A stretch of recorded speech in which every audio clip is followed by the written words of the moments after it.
She's on postcards, license plates, and movie posters. Torch raised, crown spiked, standing in New York Harbor like she's always been there. But strip away the symbolism for a second, because underneath it is a construction story most people never hear. 31 tons of hammered copper, 125 tons of iron framework, 27,000 tons of granite and concrete. All of it built on 2 different continents, funded by 2 broke committees, and nearly abandoned more than once. This isn't a story about freedom or immigration. Not yet.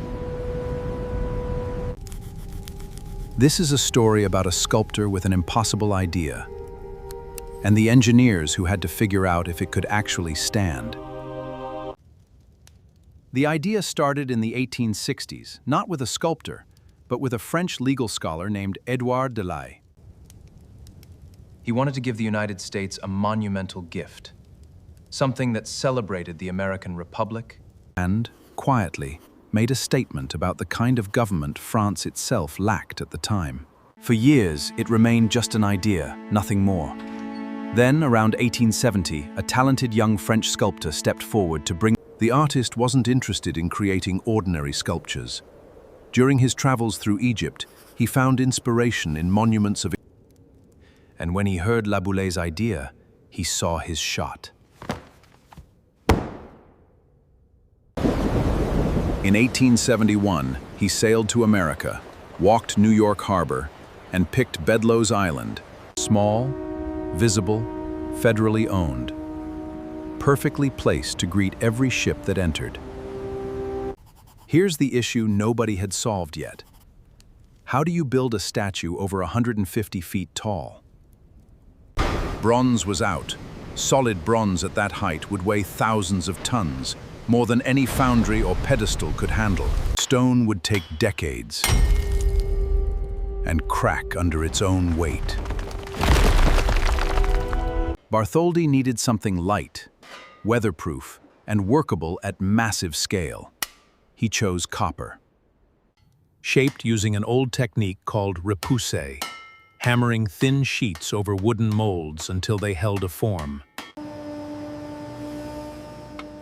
The final copper skin would be just 2.4 millimeters thick, thinner than 2 stacked coins, which solved one problem and immediately created another. Copper that thin can't support itself. It needs a skeleton. Bartholdi first turned to Viollet-le-Duc, a respected French architect, who proposed filling a medieval fix for a modern problem. Then, Viollet-le-Duc died in 1879, and the plan died with him. The project required a structural engineering expert to transform the artistic vision into a stable metal framework, marking. Eiffel understood immediately that this wasn't a sculpture problem. It was a structural engineering problem wearing a sculpture's clothes. The design evolved into a pioneering iron framework, built around a central support and an interconnected structural skeleton, letting the copper skin hang loosely, like fabric on a dress form, free to expand and contract without tearing. It was untested at this scale. It also worked. Fundraising in France brought in roughly 400,000 francs through lotteries and public donations. Enough to start, not. Bartholdi set up a Paris workshop where craftsmen built full-scale plaster models, then wooden molds, then hammered copper sheet by sheet, each plate needing hundreds of precise strikes. Too hard, and the copper thinned dangerously. Too soft, and sections wouldn't align. Every finished piece was numbered and fitted with iron straps connecting to Eiffel's frame through sliding joints, the detail that let the whole statue breathe with the weather, instead of cracking under it. By 1876, the torch-bearing arm alone was finished and shipped to Philadelphia's Centennial Exposition, just to keep public interest and funding alive. While Paris moved forward, New York barely moved at all. Architect Richard Morris Hunt designed a granite and concrete pedestal requiring 27,000 tons of material and roughly 250,000 money the American committee simply didn't have. Public enthusiasm was thin. France was doing its part. Why should Americans rush theirs? By 1884, only about $182,000 had been raised. Construction started, stalled, started again. Workers were sent home. Stone deliveries stopped cold. Meanwhile, in Paris, the completed statue stood fully assembled for the first time. Proof the engineering worked. Reporters photographed it towering over the surrounding rooftops. And across the ocean, its future home was still an unfinished foundation. That's when Joseph Pulitzer stepped in. In March 1885, the publisher launched a relentless campaign in his newspaper, The World, shaming wealthy donors for their silence and publishing the name of every single contributor, no matter how small. School kids sent pennies. Laborers sent dimes. Pulitzer framed the unfinished pedestal as a national embarrassment. France had kept its promise, and America... It worked faster than anyone expected. In just 5 months, more than 120,000 people earned $2,000.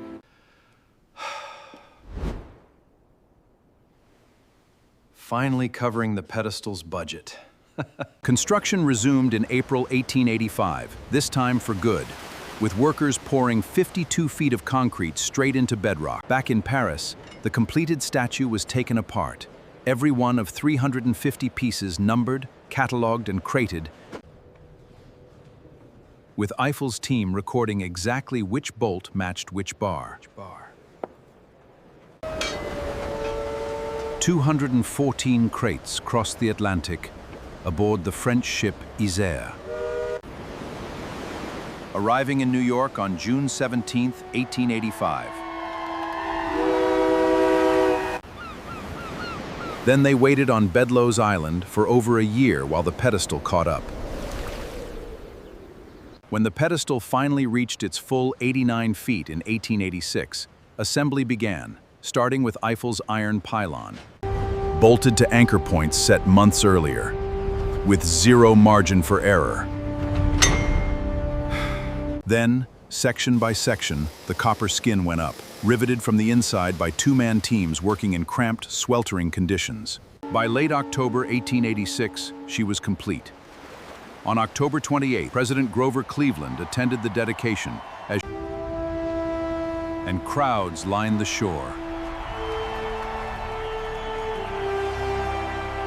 From inside the statue's crown, the sculptor waited for the signal to begin the ceremonial unveiling, revealing the monument to the world. The timing got confused. Whether the signal came early or he simply misread it, nobody's fully sure. But he pulled the cord ahead of schedule. The face appeared. The crowd erupted before anyone was ready, whistles and horns drowning out the speeches that followed. It was chaotic, a little accidental, and somehow perfectly fitting for a project that had been improvised from the very beginning. Nobody in 1886 fully understood what would happen to the materials over time. The green patina that formed on the copper wasn't decay. It was a protective seal, and the copper skin never needed replacing. The iron skeleton inside was a different story. Moisture collected inside the statue, and by the early 1900s, rust had started weakening the frame. Piecemeal fixes followed for decades, including a 1916 torch redesign that let in even more water. It wasn't until a major restoration ahead of the statue's 1986 centennial that engineers replaced the corroded... Finally solving a problem Eiffel's original design hadn't accounted for: two different metals slowly corroding each other through... Today, around 4 million people visit her every year, climbing the same interior stairs installed in 1886. The torch has been closed to visitors since 1916. but the crown is still open. And from inside you can see Eiffel's framework, rebuilt in stainless steel, but still following his original design. Still letting the copper move independently, the way he intended. Bartholdi died in 1904, Eiffel in 1923. Neither saw what she became. They weren't building a global icon. They were solving one specific, stubborn problem. How do you make something this large out of metal and get it to actually stand? Across nearly a century and a half, storms and structural failures that never came, the answer has stayed the same: yes,